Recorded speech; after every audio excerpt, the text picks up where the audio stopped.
Do you want to play mandolin more clearly, more accurately, and faster? Stick around. Hey there, this is Gabe.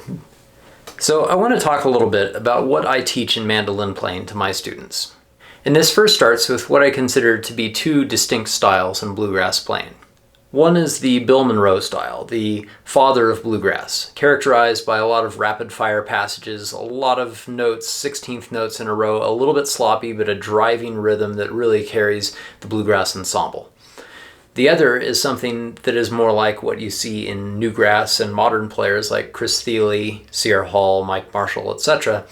And their style is characterized by clarity and precision. While there's certainly room for both of these styles in bluegrass, I try to teach the clarity and precision because you can always kind of get sloppy after it. The accuracy that one can get from classical technique is unparalleled. This is why you see players like Chris Thile playing Bach partitas, solo violin pieces on mandolin.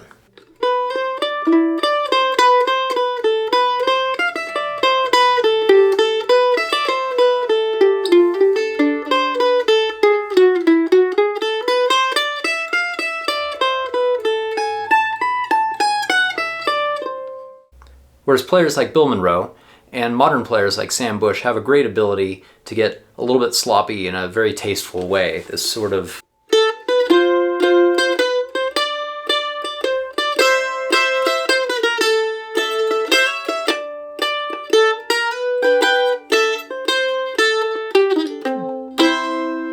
With my mandolin students, I tend to lean on the classical technique so that we can develop an ability to play with precision and clarity and accuracy.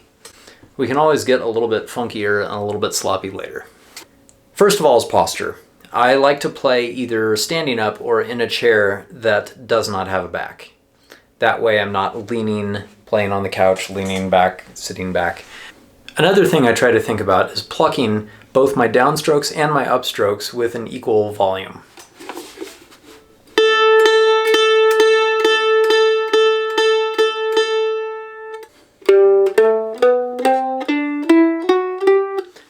I saw Mike Marshall suggest to play for an exercise using a stronger upstroke than a downstroke. Down, up, down, up, down, up, down, up. Using the index finger to pull the pick up through the strings. Remembering to strike both strings at once and not to get each string resonating separately like that. Try and run through a G major scale going up and then back down. First, let's try it going down up, but having the upstroke be a little bit stronger. 1, 2, 3, 4.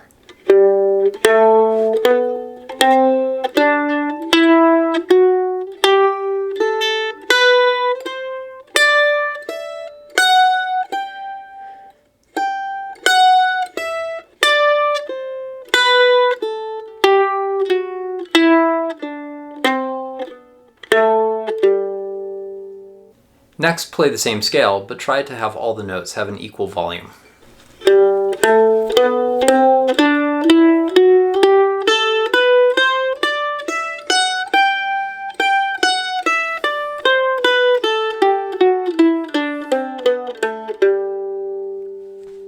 So this is mostly a focus on the right hand. Let's do one other exercise for the right hand, and that has to do with string crossings and accuracy of hitting the right string. For this exercise, I'm going to call these eighth notes and play down, up, down, up, down, up, like that, and change strings just for a single eighth note. I'm going to start playing just the G eighth notes, making sure to strike both strings. I'm going to go to the D for a single eighth note. 1, 2, 3, 4, 5, 6, 7, 8.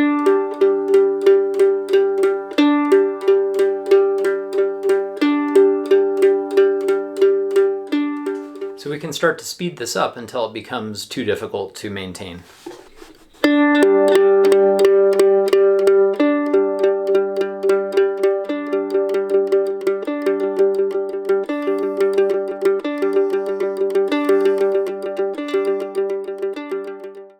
Next, we can do the same exercise, but going to the A string and then followed by the E string. D,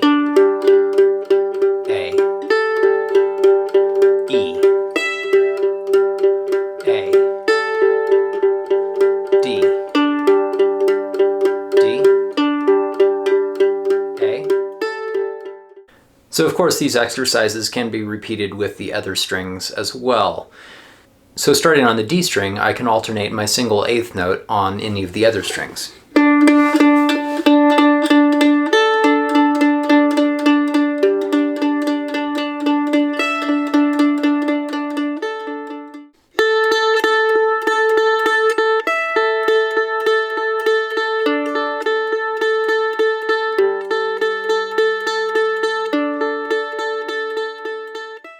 Combining the left and right hand with a little bit of what we've just done, we can come up with a scale exercise that also has string crossings in it. I'm going to do a single octave D scale alternating with a single pluck on the A.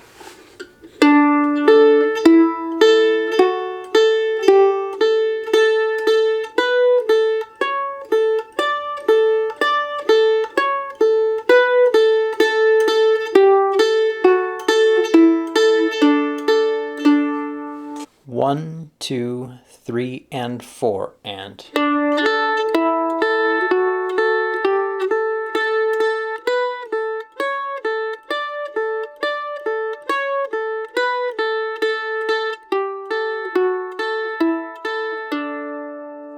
One and two and three and four and.